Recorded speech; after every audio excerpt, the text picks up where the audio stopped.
So, hello to you all. I'm Owen Green, Professor of International Relations and Security Policy at Bradford University, where I also deal a lot with development issues. I've been working a lot on foreign and security policy of both the European Union, UK, and other organisations for many years. And what I'm going to be doing is outlining my views and setting up a discussion of the implications of British possibility of leaving the UK in relation to foreign and security policy. So I hope that's what you all expect. So I think it will be easier if I just present for 20-25 minutes without questions, and then we'll proceed to an open question and answer session, if that's okay with you. Okay, so I mean, so let's get started. On this issue of the implications of UK leaving the European Union for foreign and security policy, then obviously it will be pretty clear to you that over the last couple of weeks it's really moved centre stage. Not only in terms of UK debate, but in terms of the direct commenting that's coming quite unusually from international observers. Normally, international people like the President of the United States are very reluctant to intervene in domestic debates, but they've really ploughed in. Not only the President himself, President Obama, but also 13 ex-Secretaries of Defense and State. We've had the ex-Prime Minister of Sweden criticizing Boris Johnson as a Putin apologist. So you can see that they think the stakes are really high. On the other hand, I think that in some ways the discussion has been quite oversimplified. So what I'm going to be doing is essentially unpacking the issues. And so when we talk about the possibility of Brexit, which I'll use as the shorthand of Britain leaving the European Union, then first is security implications for whom? Whose stakes are we talking about? And it's important to disentangle those of the UK, us, I'm a British citizen, we're primarily focused on that, but also of our allies, of our potential adversaries around the world, and also people living or trying to cope with insecurity and conflict around the world, which is obviously a big issue too. So we need to unpack high stakes for whom, but also security is a really big word, and so we need to be clear of the different aspects of security. So I'll try and open that out so that we have a structured discussion. So one of the first issues to do with any assessment of Brexit is that the factors are so complicated and complex, and in some cases uncertain. You're dealing with a very dynamic world. It's hard to know the criteria. So a lot of the discussion, particularly the Leave campaign, has been to say, the big issue is there going to be some big conflict or high insecurity for the UK if we were to leave? In other words, would Brexit create or of course remove specific security risks very quickly? I'm going to discuss that, but in general I think that's less significant as an issue. The big issue and the big criteria, I think, is would leaving the European Union improve or reduce the capacities of the UK and their allies and others to cope with all of the different security challenges. So in a sense, it's not an absolute measure, it's whether things would get better or worse. And you'll see that although I'm trying to present an objective view, on balance I think the arguments lead to the conclusion that we'd be worse off if we left the European Union. But you can judge that, and we'll just go through the arguments. So, there's the European Union, much bigger than it used to be 25 years ago, and there's the UK, and in principle you can just see that the UK leaving just that sort of signifies would be a significant issue for the European Union, but obviously the great majority, there'd be 27 states left. The scale on an international level of the European Union as an economic bloc, as a political bloc, would still be pretty large, and so that's the context. So let's first of all focus on the issue from the UK perspective. Would we be better off or worse off in terms of our security? Now, one of the big issues on international security as far as the UK is concerned is the UK is a big player globally. It's not obviously as big as China or the USA or so on, but it's pretty big, far out of proportion of its scale of its military forces or elsewhere. It's managed to retain all sorts of mechanisms for influence through alliance, through also continuing to be quite a large economy and so on. And many of those sources for influence over what happens in the world would continue. We'd continue to be a member of NATO, we'd be a permanent member of the UN Security Council, a member of a lot of the other clubs that will help us have our influence. But if you're asking the question, would our influence increase or decrease, then clearly being outside the European Union club would mean we'd lose our insider influence within the European Union. Now, the question is, how significant is that? One of the big issues for the UK is that it is a very big player on security and issues in the European Union, not only because we have a relatively large military force and capability, but more particularly because there's such a strong tradition in the UK, in our foreign service, in our government overall, of engaging with the very complex security issues that arise around the world and having something significant to say and resources to draw. And therefore, in the European Union, whenever there's an informal discussion amongst ministers or amongst officials about things, if the UK takes a position, then that's got some significant weight. Now, one of the ways in which influence in the modern world on security and foreign policy issues is exercised is really quite complex and informal. Quite often, states don't really understand the problem. If you're sitting in Poland or you're sitting in Italy and a new crisis emerges, or there's some problem in Burkina Faso or something, then nobody quite knows what their immediate responses are.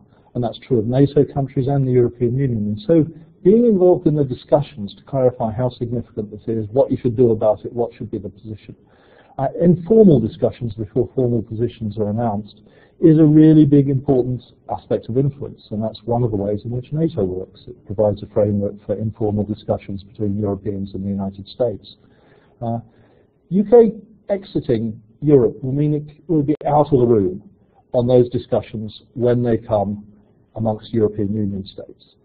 Now, you'd still be a member of NATO and the P5, that's the UN Security Council, but I wouldn't underestimate. The European Union is discussing this every day. And there are so many issues coming along and so much discussion that cutting ourselves out of that will limit UK's capacity to influence. What it will mean is that we have to influence from the outside. And that takes a lot of resources. We've, of course, got a foreign ministry and we can work through various groups, but we're bound to lose leverage. That is a significant factor. A second factor is that the UK plays a really specific role and quite an important one from the perspectives of both the UK, but also US and Europe, being a sort of bridge between US debates and European debates. Because the UK's got a closer and more dense relationship with the USA than any other European state, Europeans tend to go to the UK and say, you know, what's going on here? How can we, and try and want the UK involved in discussions between the EU and USA. And similarly for the USA, as far as they're concerned, they have good relations with all European Union states, but the UK is their key partner. They share much more intelligence, that's much more intense.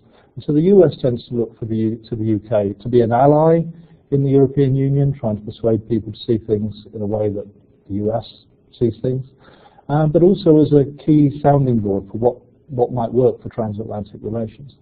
And of course, if the UK is outside the European Union, then it can not really play that role because it won't be in the room in European Union discussions. It will still be a player. People will care about what the UK thinks, but only in relation to what the UK can bring to the party. Whereas right now, what the UK can also bring is an understanding and facilitation of transatlantic relations. So that's a significant loss of leverage. And finally, one of the things that Brits should be aware of, but it probably doesn't matter much internationally, is that we have a number of quite specific issues that the UK cares about as a matter of national security interest. Gibraltar is one, the contest with Spain over the sovereignty of Gibraltar, Falklands.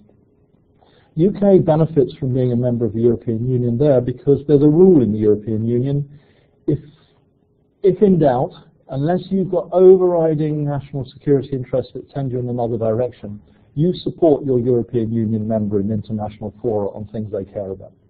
So on the Falklands, if there's a UN debate, it's only the European Union that will ever sort of stick up for the UK. US likes to stand neutral between Argentina and the UK. And on Gibraltar, it's membership of the European Union that prevents Spain being able to get other European allies, so they say neutral. If we're out of it, then obviously that rule would stop. And so the UK, it's very hard to think who would support its positions on Gibraltar and Falkland Islands. And does that matter? It's not clear, but it will certainly be embarrassing. So that's something about the implications of loss of leverage. So there's a second side, which is all of that was about international big security questions, including terrorism, but also how to respond to the latest events in Ukraine, what's going on in southern Africa, all of those things. There's also the very hot debate about terrorism and transnational crime, and all of these complex transnational issues, which include pollution and migration and so on, which the UK also has to cover.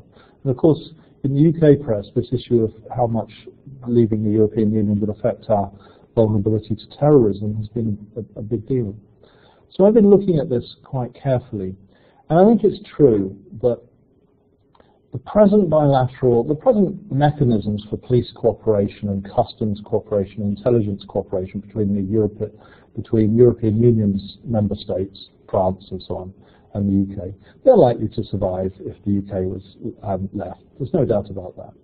On the other hand, what leaving the UK would mean is that what leaving the European Union would mean is that we're not part of the specific EU mechanisms. Now, over the last 15, 20 years, there's been quite a lot of resource sharing in the European Union to do with databases, to do with just systematizing cooperation amongst all the member states rather than having to go piecemeal on every case-by-case basis. And we'd be out of that. How badly that would affect counterterrorism is unclear, but it wouldn't help. And also, of course, by leaving the European Union, we wouldn't be able to have as much influence over the future development of European Union counter-terrorism and counter-crime mechanisms. We've been outside, and we'd have the influence of a Canada, a friendly state that the European Union would want to listen to. But in the end, we can't drive anything. Whereas over the last 15 years, the UK has been quite instrumental in driving processes in the European Union. And so we'd lose that influence. So that's not so good. There is another issue, while I'm just quickly going through the different issues before our discussion, which is Northern Ireland. Now that might seem, strange that it comes up here. But of course, we just heard yesterday that there's an enhanced security assessment of risks of terrorism from Northern Ireland, from certain Republican groups. And so this continues to be a risk. Analyses of how peace processes proceed in Northern Ireland demonstrate that there are many factors. But one of them was an increasing recognition, particularly amongst Republicans, that because Ireland and the UK were part of the European Union, the border between those two acquired not much significance. There wasn't a visible border.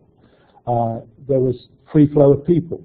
So for those Republicans that just found it to be a consistent affront that Northern Ireland was independent of Ireland, that sort of issue got drained of its venom, of its toxicity. But of course Brexit means re-establishing borders between Ireland and Northern Ireland. And how significant an issue that will be for the peace process, I don't know, but we could be pretty certain that for those members of the radical Republican movements that were uncomfortable with the peace process but willing to go along with it, it will raise new questions. We can't say any stronger than that, really. So, moving on. What about the European Union? So far I've been talking about whether the UK would be better or worse off and what we'd lose and so on. But from the European Union perspective, there's utterly no doubt that the UK leaving is a very bad development as far as European Union capacity and credibility and influence on security affairs. Along with France, the UK is the big military player. It's also the big player in terms of aspiring to international influence beyond Europe. If the European Union decides to deploy troops, then it needs the military forces to deploy them, and it either looks to the United States through NATO, or if it looks to the EU, it has to look to France or the UK. And the UK leaving would mean that there would be a real setback for the European Union. All of the hopes of some people in the European Union to build and further develop European Union influence in the world would be a setback. So that's a bad thing for the European Union.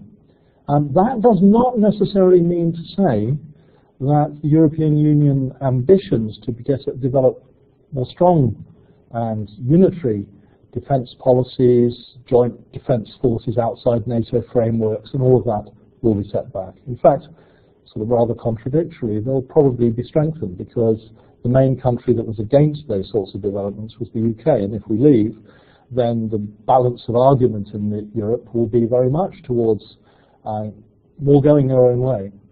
That's because there's quite a large constituency in certain European Union states for saying that the EU is too close to the USA, really, too close to the transatlantic alliance. Although they want transatlantic cooperation, they want a distinctive European approach. Now, whether you think that's good or bad depends on whether you like the transatlantic approach or think the Europeans would do better on their own. But there's no doubt that transatlantic cooperation would become more fragile without the UK and the European Union.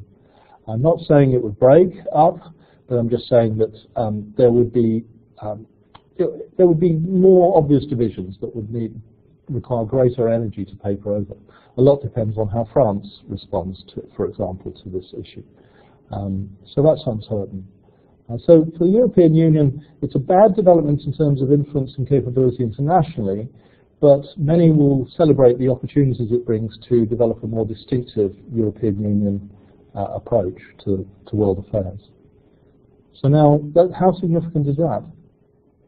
Well, the European Union is a big player in Europe and in the wider Europe when it comes to managing conflict risks. Of course, NATO is, of course, Russia is, the United States is, but the European Union is one of the big three organizations, of which the other two are NATO and the OSCE, the Organization for Security and Cooperation in Europe, and also the UN, of course.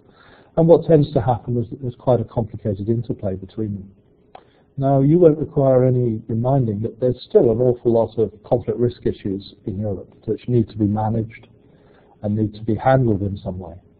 And so the question is, what would be the implications of Brexit for our capacities to manage? Now, the Prime Minister gave a speech a few days ago which sort of, in the eyes of some journalists and some commentators, seemed to imply that he thought that World War III would break out if the UK left because of the damaging impact on the European Union.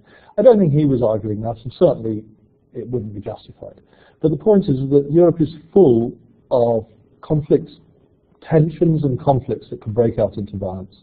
We hardly, we've just seen the Ukraine issue. Every week there are incidents between Russian forces overlapping on Estonia, Latvia, Lithuania border. There's questions to do with Georgia, where there's armed forces from Russia occupying parts of what would internationally be seen as Georgia, and so on. So this is a big deal. But the deal is more our capacity to prevent and manage conflicts in the future, rather than some idea that it's going to run up, as if it's a reel of the past. But it is a challenge. You see, I'll come back to this slide, but if I just quickly go forward, Bosnia and Herzegovina, after the end of the Balkan Wars in the early 2000s, a peace was imposed on Bosnia and Herzegovina and its neighbours, Croatia, Kosovo, Serbia, and so on. But really, the European Union has been central to the stabilisation of that area. The idea being that people sort of move beyond their previous ethnic resentments and conflicts and look to the attractions of joining the European Union or being part of it. And so anything that damages the attractiveness of the European Union as something to be a part of, doesn't help when it comes to moving beyond the bitter residue of the Balkan Wars that still exists in much of Southeast Europe. And I would emphasize that. It's very interesting that although the wars ended, depending on which war you're talking about, 12 to 15 years ago, longer in the case of Bosnia and Herzegovina, NATO and the UN still retains vast numbers of troops. Why?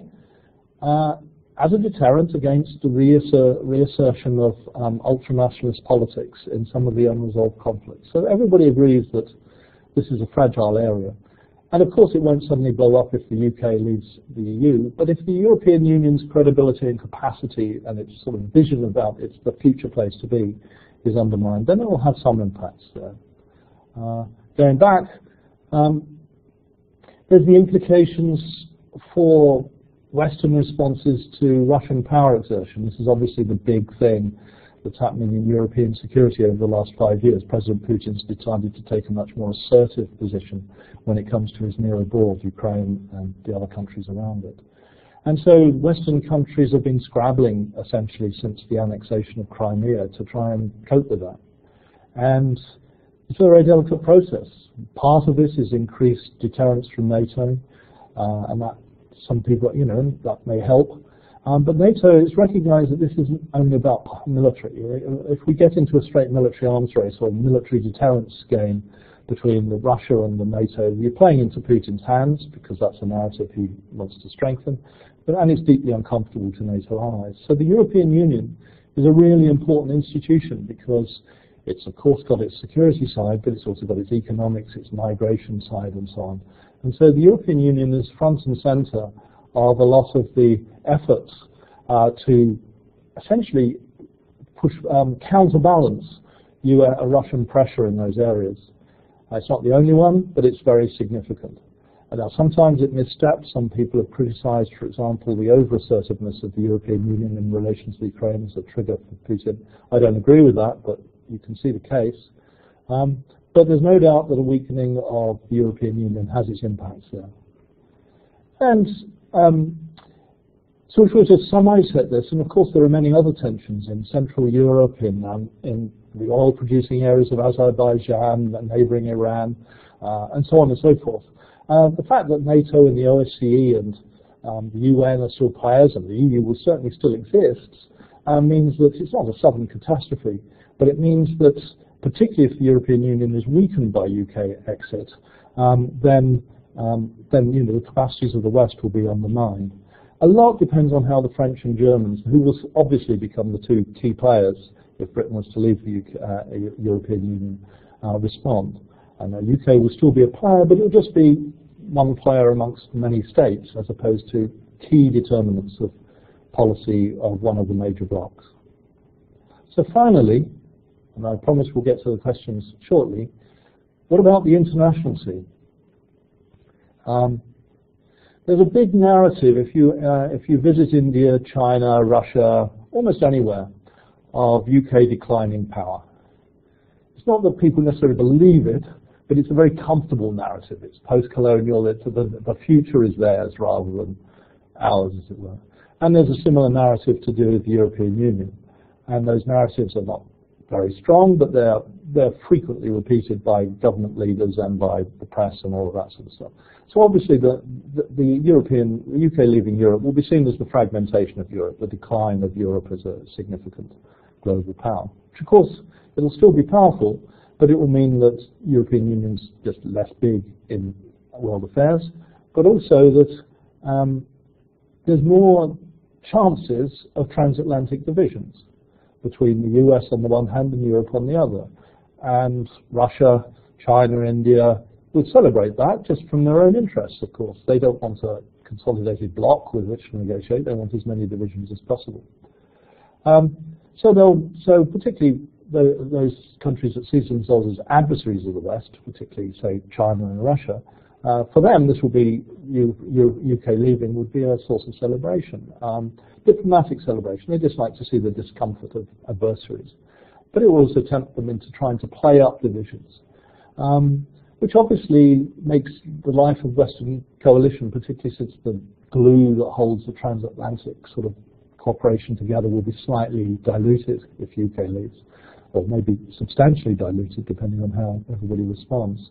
But it just means that building what we might call Western liberal responses to conflict and security risks just becomes much harder.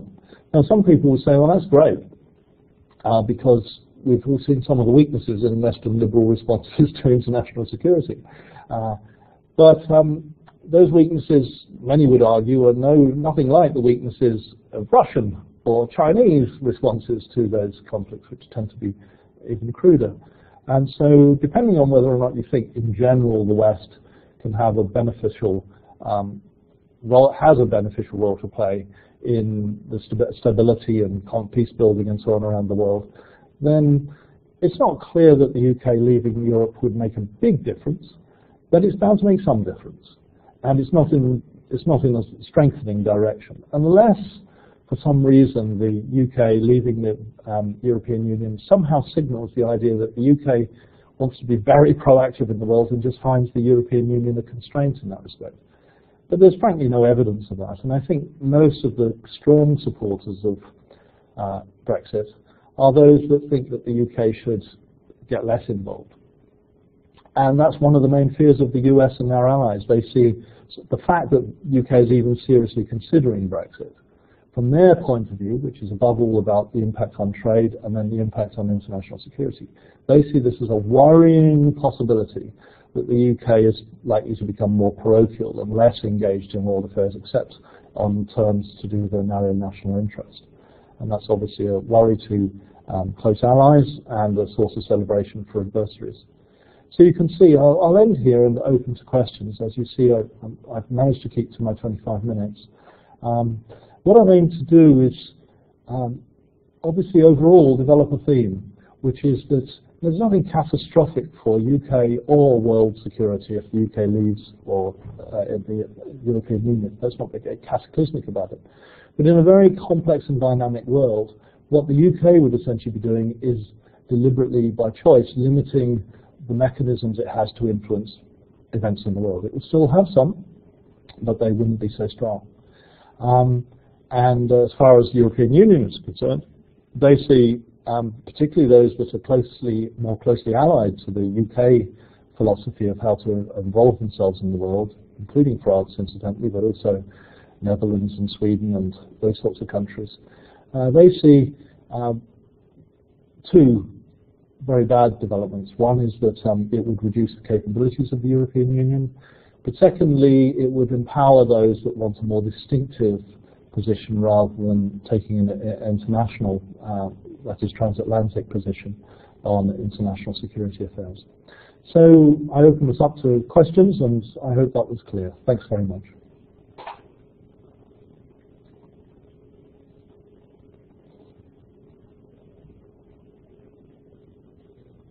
So I'm just looking at the questions here, and I'm not quite sure, because this is my first webinar, exactly how to manage these. So let's just have a quick look. Do we have any questions yet? It doesn't look as if we do as yet.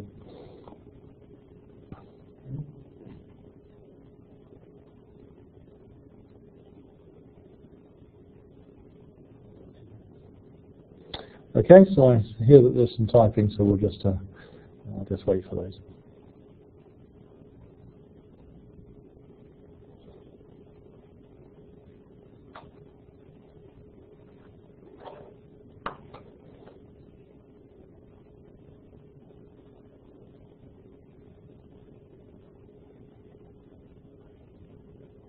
Obviously, these questions don't necessarily have to relate directly to what I've said. I'm happy to respond for everything I've said, but it could relate to more specific issues of concern to you.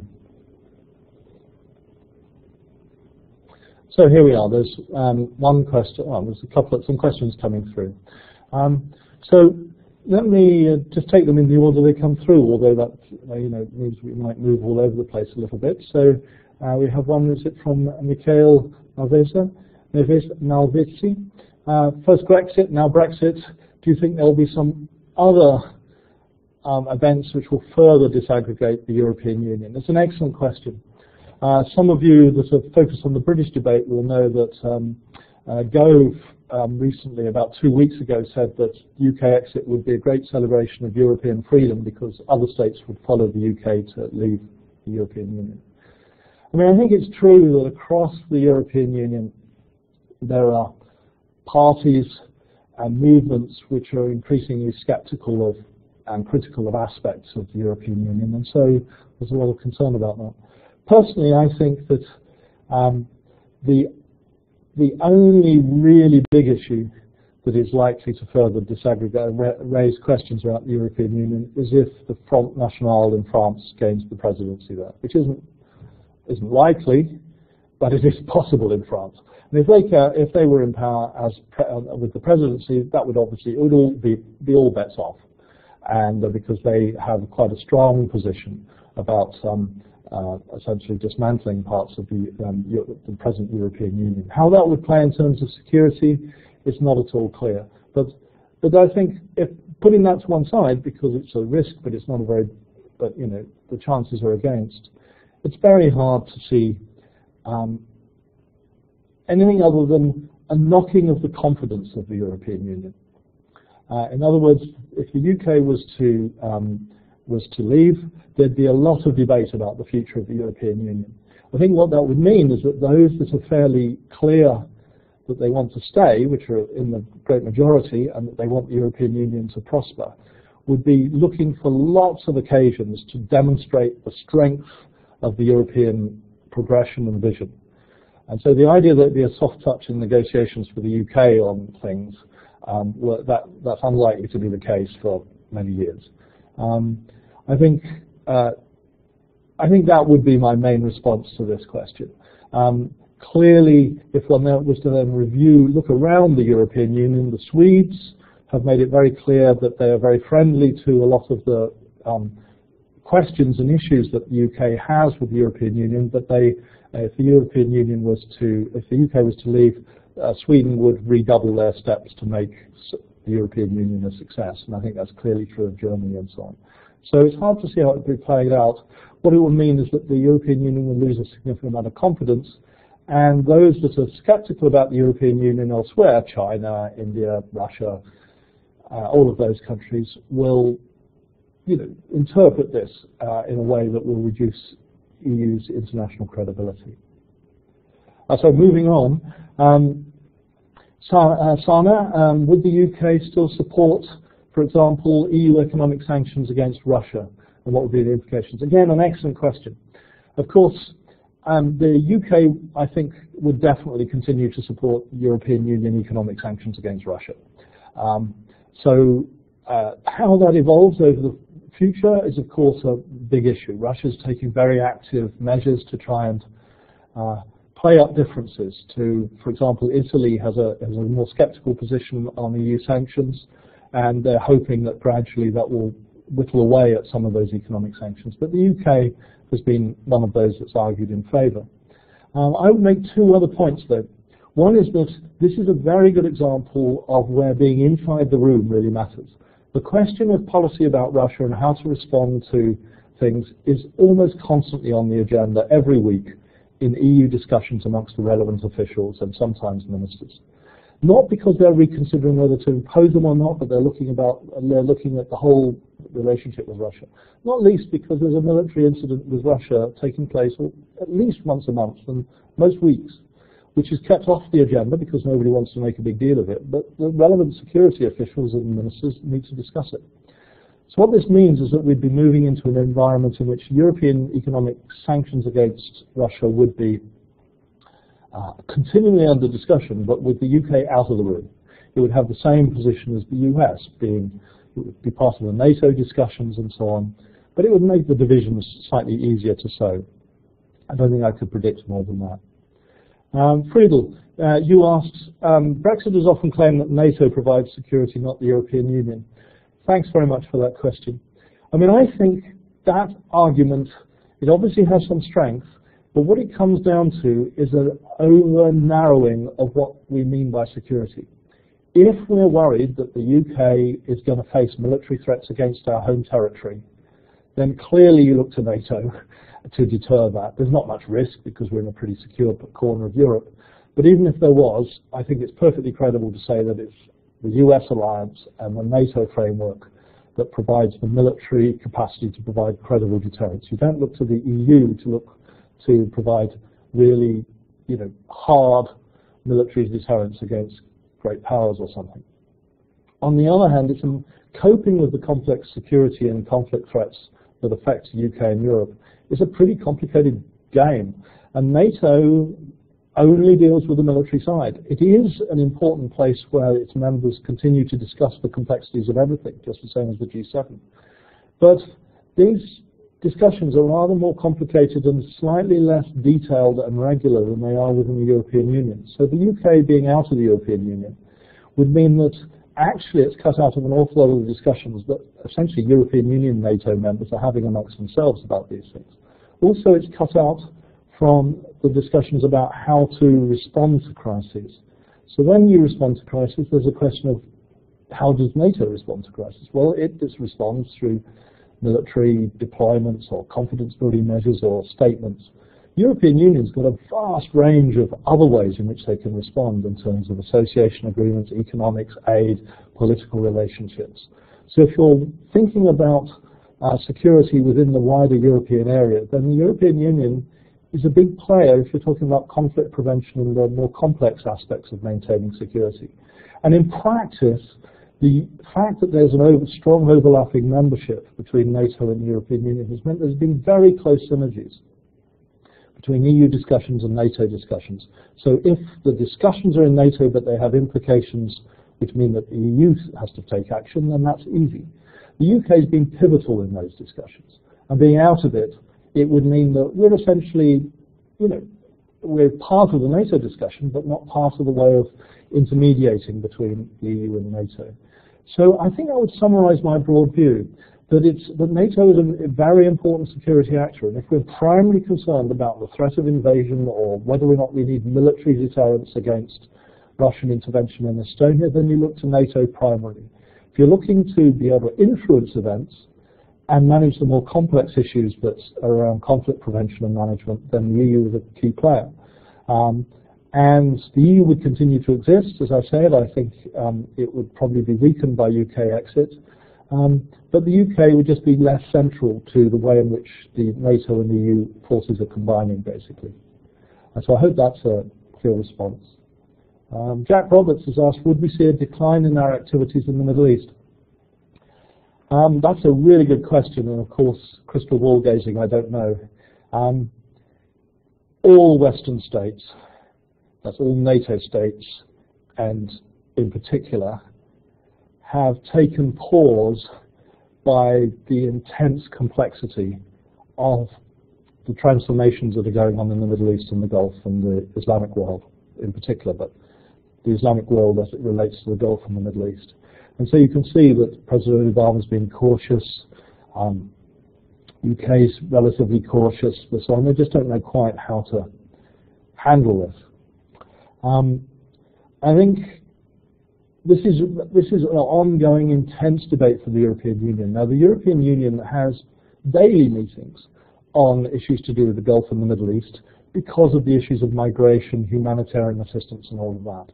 And they are the primary focus for responding to those issues, plus the UN agencies, of course, when it comes to those areas. So I think the UK will still perceive a massive interest in being involved in the Middle East if we want to influence events. And so I doubt that whether or not the UK decides, for example, to play a very active role in trying to bring the Syrian conflict to an end and stabilizing after that, probably that will be a national decision that wouldn't be affected greatly by our EU membership. But I think what it would do is leave us with less influence over others' activities in the Middle East. We clearly remain a key player because Middle East, some of the crises there are P5, that's UN permanent member of the Security Council. So we'd still have a play. But I think it might just make us a less influential actor in the Middle East, given the fact that everybody knows that influencing events there is so much harder and more complicated, so much more long-term now than it was perceived to be 15 years ago. So we've been in struggle. Friedel, coming back, and do I think EU is responsible for the conflict in Ukraine? No, I don't. But it's clearly a factor. This is one of those controversial issues, and one would have to go back through a lot of history. But I think the Putin narrative, which has been adopted by, interestingly, a number of conservatives in the West, has been essentially that we should have been more, we being the West and the European Union, should have been more realpolitik about our engagement with Ukraine and more sympathetic to Putin's request to have spheres of influence. When, under Putin, Russia has talked about respect, above all over the last 10 years, it's meant respect for their sphere of influence. Their idea of what a great power is that it has spheres of influence where others don't interfere, and they respect them. So just the same as the US insists that it has a sphere of influence that includes Central America, for example, Russia has expected that NATO's respect would mean that it respects the fact that Russia is the primary power in relation to Ukraine and Georgia and so on and so forth. I just don't see how the European Union could ever have accepted that spheres of influence type argument, or that NATO could have done. The public wouldn't have worn it. It would have been completely disrespectful to the principles of European security, sovereignty and self-determination and all of those sorts of things. And so structurally, I think there was a risk of conflict. If you then go back, was the EU too assertive about insisting, moving forward on an association agreement with the EU, which essentially meant that Ukraine, the Ukraine-EU, which essentially meant Ukraine couldn't join the customs union that Russia was applying, then I can't see how the EU could have done anything different. But maybe it would have been wise, canny diplomatically, just to kick the ball into touch a little bit more. So maybe there was some diplomatic mismanagement. But I think this is above all about, I think it would have been very hard to prevent the conflict in terms of the annexation of Crimea. Almost impossible, to be honest. Because if once there was a change of government in Ukraine, which meant that Russia no longer had a right of veto, the issue of the naval base in Russia, the Russian naval base in Crimea would have come up for negotiation. Putin would have found that impossibly humbling to have believed that he had to get into negotiation, not that it would have gone against all of his sense of his own political persona. And so I think the risks were very high. Donetsk, I think, again, that was much more about keeping Ukraine weak. And so I think the EU has to bear its responsibility, but I think the main responsibility is to have a multi-dimensional enough approach to do with conflict management in relation to Ukraine long enough. So I'd have that moderate criticism of the EU, but I think it's in a much bigger structural context. Marilyn, if Brexit happens, will nationals of the EU countries currently residing in the UK be asked to move back to their country? The answer is, I'm not certain. There's bound to be a transitional period, not least because there's an awful lot of UK citizens in European Union countries. I think the number is 2.5 million, which are exercising their rights of mobility of labour and residency and retirement and so on. And of course, whatever the UK does to EU nationals will be reciprocated. So I think almost inevitably there'd be a short period of transition, and the question is how transitional. But whatever the process of transition, I think the politics of the UK would mean that if Brexit was indeed successful, then what you'd have is a group in the UK running the country that would want to show some benefit of that. And since the vote, whether we leave the EU or not, is above all, it seems to me, politically going to be determined by who gets the vote out on migration issues, then if Brexit is successful, then migration issues will be absolutely top of the agenda. And I can't imagine a context in which nationals of European Union countries won't be asked to apply for work permits. And then if they get the work permits on the basis of the new points system that would likely to come in, that would be skilled EU nationals, then possibly they wouldn't be asked to move back to their countries. But all of those people that have raised a family here, where they've got babies that were born in the UK but they retain Polish nationality, it's just going to be a complete mess for years. But with added insecurity, I think. And obviously those workers that come primarily working on farms or in low-paid labour in our health service and so on, they're unlikely to get the points, and therefore there'll be a long period of uncertainty. So they will lose their rights, but they need to apply for a work permit, and in that context, apply for British. They'll have hard decisions to take about applying for British citizenship. So I hope, of course, that's not directly in my area of security expertise, but that's my understanding, and I hope that's helpful. Sana, again, to follow up on Mikhail's question,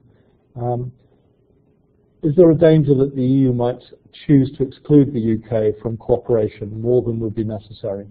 Yes, I think they'll be very pragmatic about it.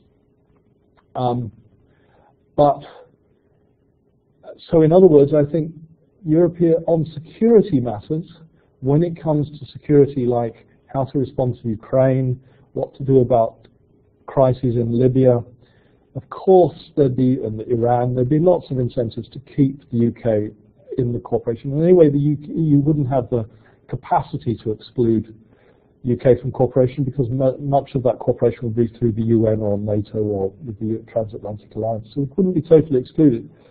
What could happen is that we're shut out, that UK's efforts to continue to influence European member states' debates using the Foreign Office and bilateral diplomacy will have a much more sceptical eye to begin with, because the European Union states will want to demonstrate that there are penalties for leaving. And so in that sense, I think the question at the heart of your question is absolutely right. That however, we don't know how long that would last, but for as long as the European Union doesn't feel it's moved on from Brexit, it could easily be 8 or 10 years, because that's how long it would take to get a trade deal going. I think there'll be a strong interest, at least from some states, to exclude the UK from cooperation, particularly where it's got a EU dimension. So, for example, the Dutch won't want, particularly, and the Swedes won't want to shut the UK out of cooperation. But there are 28 members, and there will be lots of others, including those states whose workers have been sent out of the UK and all of that, who'll be wanting to get back at the UK. So I think there will be a setting of examples, and it's going to be painful. There's going to be loads of efforts to cover it over, but it's going to have a residual impact for a number of years until people sort of forget it. New politicians are in power, new officials, and things can move on. Whereupon the UK will be structurally excluded from EU discussions, of course, but maybe not more than is just implied by institutional membership. So that's my answer to those questions. I don't know whether there are any more questions there. We still have a very few minutes left on this. I hope my responses are clear in their own right, but also managing to maintain a balance. If the issue is UK or EU survival or catastrophic security events, I don't think, the UK is just not that important. If the issue is our capacity to deal with really challenging processes around the world, conflicts in Europe, challenges China and India influencing, further parts of the world and so on, then it will have a significant impact, because the UK, for all of its faults, has immense capacity. And it has, since the Blair government of 1997, invested an awful lot in developing policies which are joined up, which include development ministries, the Ministry of Defence, intelligence services, the foreign ministry, all of those, in a sort of joined up approach to responding to conflicts and using aid in a more political way and so on. Now, when you actually look at the details of how the UK performs, you can criticise those details. It requires good ministerial leadership, and that's not always there and so on. But when you compare the UK capacities in those areas with most European states, it's far ahead.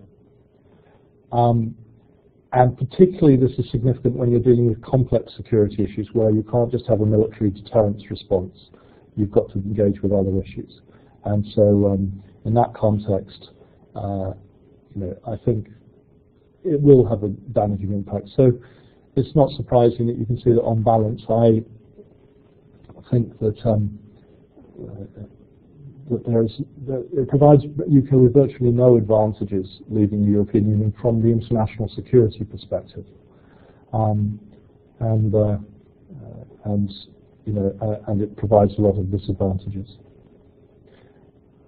Final point, just while I'm thinking about it on this, there's a big debate now. A lot of the Brexiters argue that actually the European Court of Justice is an obstacle for us dealing with terrorism threats, and that's their main argument as to why leaving the European Union would help our counter-terrorism strategies. That seems to me to be an incredibly weak argument, even if you accept the factual basis that the European Court of Justice. Because here we're dealing with questions of extradition of people that have already been arrested and dealt with by the security forces and courts and so on in the UK. So although it's very irritating maybe to many that there are restrictions on extradition to countries where they can't be sure that they're not at risk of torture and so on. Although that might be very irritating, it might mean that the UK has to spend more on keeping these people secure in the UK rather than extraditing it. That hardly relates to questions of terrorism risk. Those issues that do not, there's very little in what the European Union does that ties the hands behind the back of our intelligence services and all of us in responding to that. On the contrary, if you look at the debates in France and Belgium and many other European Union countries about the severity of their security-oriented approach to terrorism, it's much stronger than that of the UK, and they're all fully consistent with EU rules. And so, so even in that area, I think the arguments are pretty weak. So how are we doing, moderator? Are we coming to an end now? All right, so I'll end here. Thanks very much for participating. Thanks very much for your excellent questions. And I hope you found this informative. Thanks very much.